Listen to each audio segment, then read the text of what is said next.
আসসালামু আলাইকুম viewers, welcome to my channel. আজকে আমি আপনাদের অটোক্যাডে আরেকটা নতুন ভিডিও নিয়ে আসলাম। সেটা হলো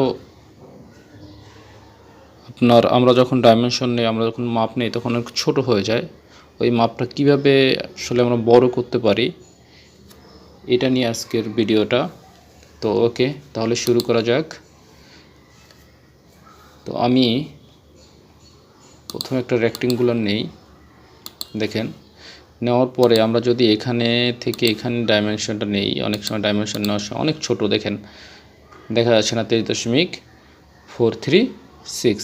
তো এটারে বড় করার জন্য আমাদের প্রসেস খুবই সিম্পল প্রসেস। স্ট্যান্ডার্ডে গিয়ে মডিফাইতে যাব। মডিফাইতে যাওয়ার পর এই যে টেক্সট আছে, টেক্সে ক্লিক করে এখানে 0.18 আছে, আমরা এখানে 0.68 করে দিলাম। দ্যাটস ওয়াই কী আসে দেখি, আমরা কারেন্ট সেট দেই।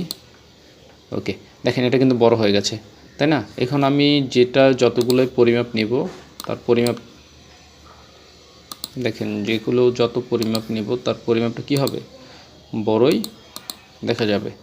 এ হলো, এবং এই সাইড যে অ্যারো আছে, অ্যারো চিহ্ন আছে, এটা আমরা ইচ্ছা করলে পরিবর্তন করতে পারবো।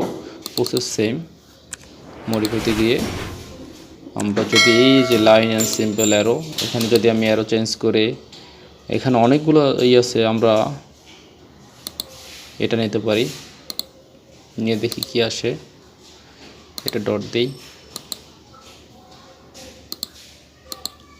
দেখেন এখানে কিন্তু ডট টাইপের এসেছে। ঠিক আছে, এই হচ্ছে আমাদের মোটামুটি আজকের ভিডিও। তো সবাই ভালো থাকবেন। আসসালামু আলাইকুম।